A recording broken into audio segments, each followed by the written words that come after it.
Today we're going to be discussing static equilibrium. Remember when we discussed Newton's second law in linear form? If an object is at rest, which is what we call static equilibrium, the net force is zero because if an object is at rest, the acceleration is equal to zero, which means that the sum of forces must also equal zero. If we know all of the forces acting on an object but one, we can use this to solve for the unknown force. One important caveat, however, is that this only applies to point free body diagrams. These are the free body diagrams we've drawn earlier in the course, where we looked at an object, represented it as a dot, and then drew all of the forces acting on that dot. Generally speaking, this is true for either small objects or objects where every force is acting on the center of mass. However, that's not always necessarily true. Consider the following. Suppose we have a board with mass m, which is supported on two unequally positioned supports. So in this case, the weight force is going to be acting on the center of mass of the board, but there are going to be two normal forces provided by each support which are not acting on the center of mass of the board. So in this case, we can't use a point free body diagram. If we sum forces, we have that the normal force up due to the left support plus the normal force up due to the right support minus the weight force down is equal to zero because the block is not moving, or simply NL plus NR equals mg. However, this is not enough to solve for either NL or NR because we don't know how the normal forces are split. They could be split completely equally, so each is half mg. They could be split unequally. We simply don't have enough information.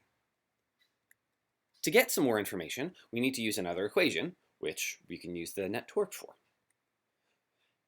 As we said before, and if an object is not moving, its linear acceleration is zero, therefore the sum of its forces is zero, but we can equally well say that the angular acceleration is zero, so the sum of the torques on it is also zero.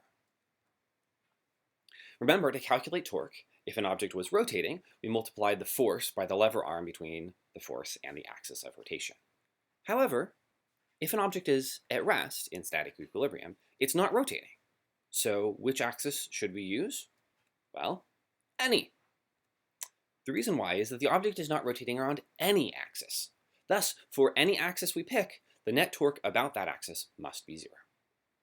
Remember that the net torque we could also write as the moment of inertia times the angular acceleration. We know that it's not accelerating around any axis. Thus, if we sum the torques around any axis, we must get zero. Let's see an example of how this would work.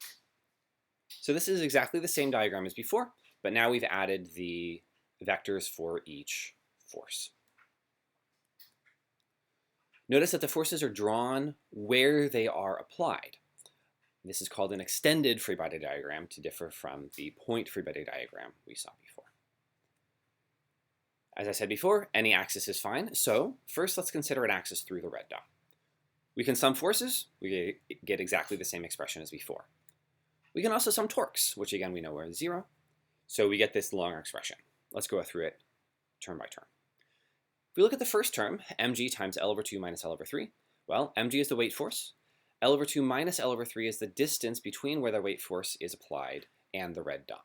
Because the weight force is applied at the center of the board, and the support, which is L over 2, and the right support is only L over 3 from the end. So the difference between those is L over 2 minus L over 3.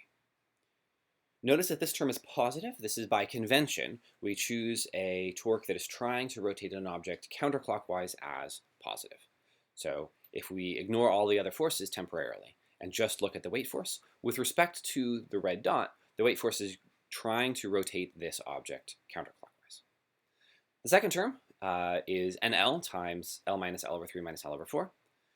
NL is the normal force exerted on the board by the left support. L minus L over 3 minus L over 4 is the distance between the left support and the red dot. The whole board length is L. If we subtract off L over 4 and L over 3, that's just the distance between the two supports, which is the same as the distance between NL and the red dot. Notice that this term is negative because it's the NL force is trying to rotate this object clockwise with respect to the red dot. Also, we know that the net torque must sum to zero. So if one term is positive, the other term must be negative.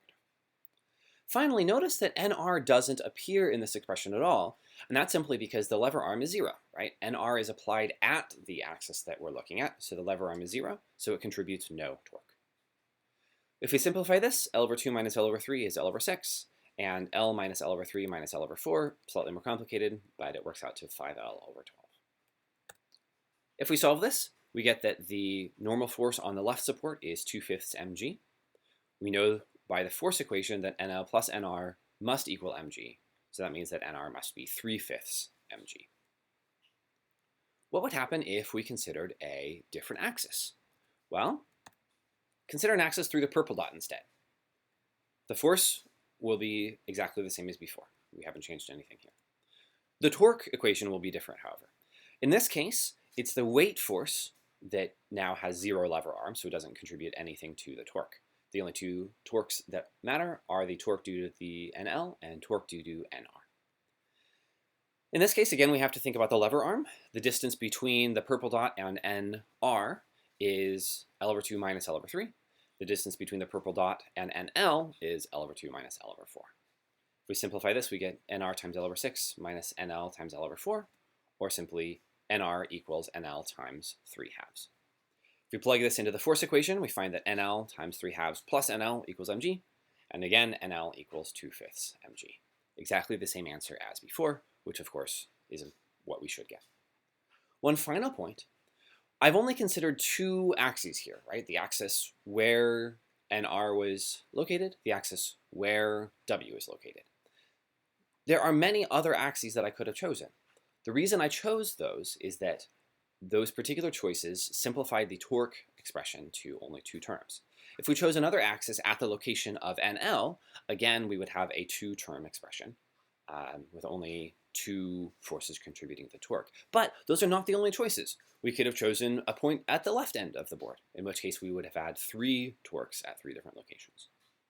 In fact, the axis of rotation doesn't even have to be on the object. We could have picked a point anywhere in space, and it's still true, the object is not rotating with respect to that point, so the sum of the torques will be 0.